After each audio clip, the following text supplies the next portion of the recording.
Irmãos, a exortação que eu quero compartilhar se encontra em 2 Timóteo, capítulo 4. Vamos ler do verso 6 ao 8. Diante de, muitas vezes, sobrecarga, demandas que nos aparecem no dia a dia, nós somos tentados a, muitas vezes, olhar para nós e agir de forma egoísta.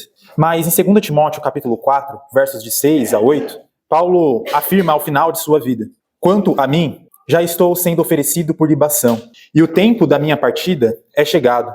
Combati o bom combate, completei a carreira, guardei a fé. Já agora, a coroa da justiça me está aguardada, a qual o Senhor, reto juiz, me dará naquele dia.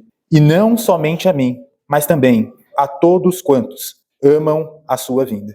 Ele, logo adiante também, não lamenta, mas exalta a fidelidade de Deus, mesmo diante do abandono de homens. Capítulo 4, ainda, verso 16 a 17, ele diz: na minha primeira defesa, ninguém foi ao meu favor. Antes, todos me abandonaram. Que isso não lhe seja posto em conta. Mas o Senhor me assistiu e me revestiu de forças, para que, por meu intermédio, a pregação fosse plenamente cumprida, e todos os gentios a ouvissem. E fui libertado da boca do leão. A lógica do evangelho é oposta à lógica do mundo. Nós somos ensinados pelo mundo a reter. Tudo para o mundo é reter. Reter a riqueza, reter a glória. Para homens desta terra, perder a fraqueza. Mas para Deus, entregar-se a Cristo é vitória.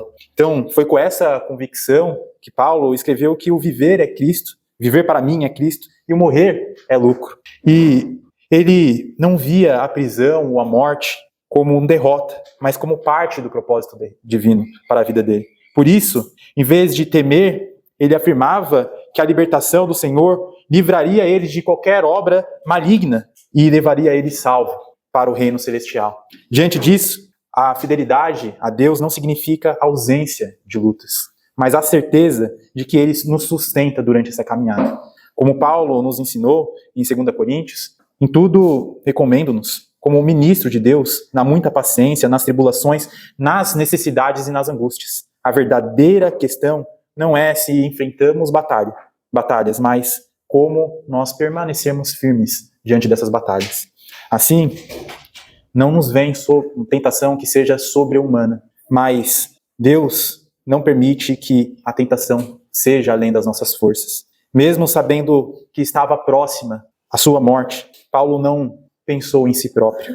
Quando nós olhamos no verso 20 do capítulo 4, Paulo ele se preocupa com Trófimo, que estava doente. E ele enviou este irmão ali, se preocupando. Isso nos lembra muito Jesus, olhando sua mãe ao pé da cruz, e fala para o discípulo dele cuidar de sua mãe.